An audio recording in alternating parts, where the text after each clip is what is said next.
is as we do these trade deals, not only is the U.S. taking in revenue, we have pushed down the tariffs mostly to zero with other countries, and we've taken down non-tariff trade barriers. That's why you saw a dramatic jump in exports in the U.S. in the third quarter. On tax, we got the one big, beautiful bill done on July 4th, which no one said could be done. And in that, we have full expensing, permanent, which gives business great certainty for equipment. We have full expensing for factories and ag structures. So we are seeing a CapEx boom. The CapEx is up 12%. In the history of economic cycles, CapEx booms always lead to employment booms. And then thirdly, and the silent part that is really taking hold now is the president's deregulatory agenda. For too long, we have overregulated. We are in Europe, the center of the great regulatory morass. The Draghi reports came out and said that Europe needs to deregulate. President Trump has taken the initiative and deregulated, whether it's what the Treasury does in financial markets. We are safely and soundly deregulating the banking and financial system. According to Oliver Wyman, we may have added 2.5 trillion in lending capacity, which will help finance our AI boom. In energy, we are making it possible to drill in the U.S. again.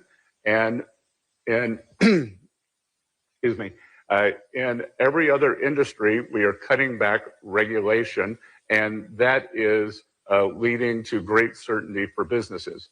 We have, in the U.S., we have tax certainty, regulatory certainty, and energy certainty, which makes the U.S. the best place in the world to come and invest.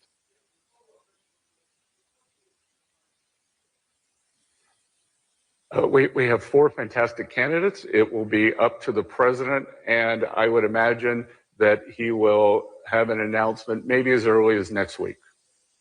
Great. We'll start up here in the front. Name and outlet, please. Thank you. Right there. Yep.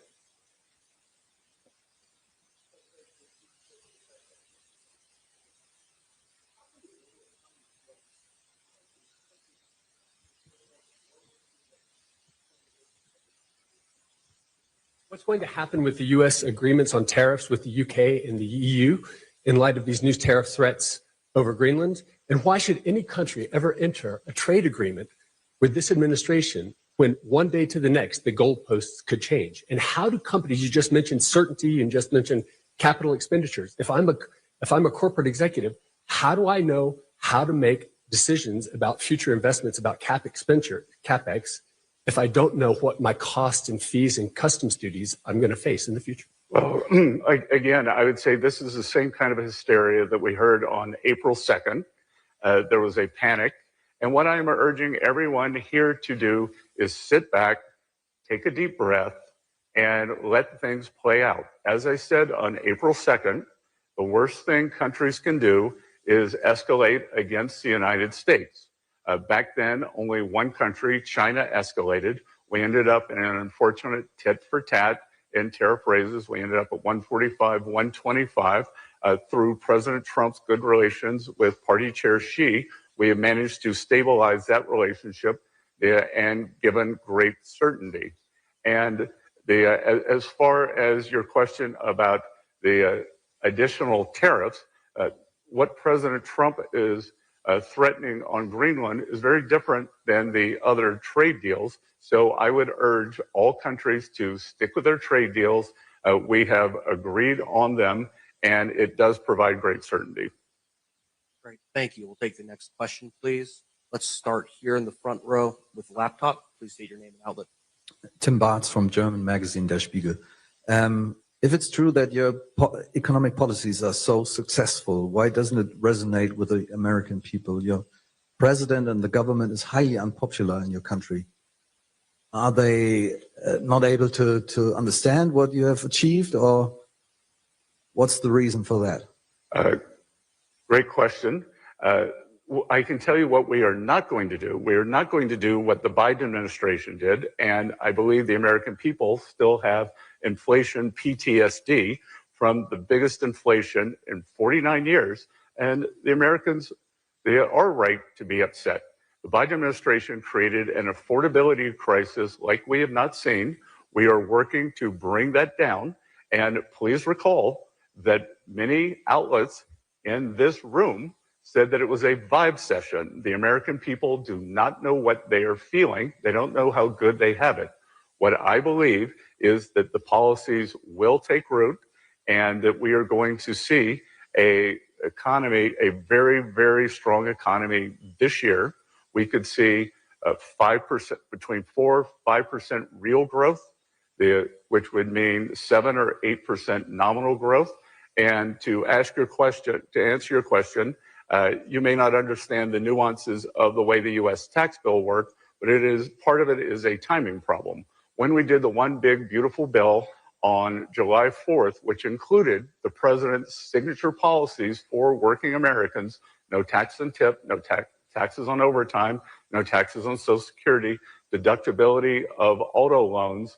If you buy an American car, the IRS, which I am also the commissioner of, did not give withholding guidance.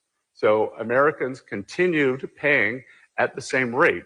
So in the first quarter, we are going to see substantial tax refunds, maybe up to $1,000 for working households, $1,000 per worker. So we will see these substantial tax refunds. The Americans will adjust their withholding and they will get an automatic bump up in their weekly or monthly paychecks. So I think that we are on the cusp of an acceleration that working Americans will feel. Thank you. We'll take the next question. Let's please go right here, ma'am, with the name and outlet. Christine Lee, most recently with Bitcoin Magazine. Can you give us an update this year in 2026, what America's strategy is for a Bitcoin strategic reserve? And given that the SDNY recently seized Bitcoin from developers working on a project called Tornado Cash, what does the administration think about that, contrary to Trump's executive order saying that Bitcoin should not be, seized Bitcoin should not be sold? So a lot of things to unpack there. I'm not going to talk about Bitcoin specifically. What I will talk about is the administration led by Treasury and our colleagues on both sides of the aisle in Congress passed historic legislation, the Genius Act for stablecoins. We are working on clarity legislation. And our goal, again, it is the president bringing digital assets and innovation onshore to the U.S. We want to be the best regulatory regime for digital assets and creativity to spark innovations. The previous administration almost created an extinction event for digital asset companies. We are bringing them back. I'm not going to comment on that litigation other than to say, if anything was seized, I believe it would have been seized from the founders, and the policy of this government is to add seized Bitcoin to our digital asset reserve after the damages are done. So the Bitcoin reserve, our view was first you have to stop selling, which we have done, and then we can add the assets in asset forfeitures. Great. We'll take the next question here in the front row, ma'am, with the turtleneck, please. It's a big turtleneck. Name and outlet. Mr. Secretary, Hadley Gamble with IMI. Thank you so much for taking my question. The first part of which is there has been a great deal of talk by EU governments and the UK about exercising the so-called nuclear option when it comes to Greenland, which would be essentially to dump US treasuries. How is the Treasury Department and the White House prepared for that? What's the plan if that's something that they begin to do? Well, I just want to say this is a false narrative that there is no talk in European governments. This was a report written by Deutsche Bank that this could happen. The media has latched onto this. I think it is a completely false narrative. It defies any logic, and I could not disagree more strongly on that. If you look, the U.S. Treasury market was the best performing market in the world, or the best G7 performing bond market. And we had the best performance since 2020. It is the most liquid market. It is the basis for all financial transactions. And I am sure that the European governments will continue holding it. And as I said, I think everyone needs to take a deep breath. Do not listen to the media who are hysterical, just like they were, just like you all were.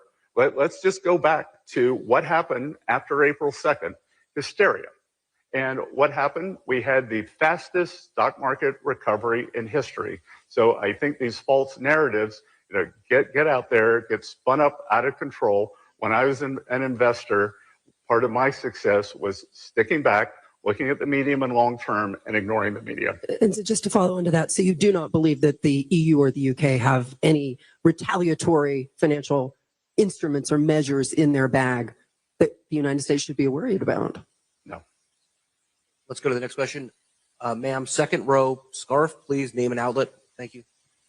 Hi, Jordan Holman with the New York Times. So as you're here in Davos right now, which CEOs are you planning to meet with? And have any of them, either European specifically CEOs, expressed any concern over Greenland and the trade agreements? And if not, what are you hearing from them? I haven't met any the CEOs yet, and my intention here is to meet non-U.S. CEOs who I couldn't meet in D.C. They will express to you. Well, I try not to anticipate the question. Great, thanks. Let's go right here in the middle. But I will give them the same message I just gave you all, that take a deep breath and let this play out. Do not listen to the media hysteria. Thank you, Mr. Bessent, and I'm the journalist from China Media Group. I want to ask that the FED said 37% of U.S. adults can't cover a $400 emergency. What do you think of it? And some calls list the Q line or Alice line for U.S. people, and the Q line is mainly for it's used to describe the fragility of American household of finance. Unexpected expense is enough to plunge the middle class into the financial ruin. So what's your opinion of it?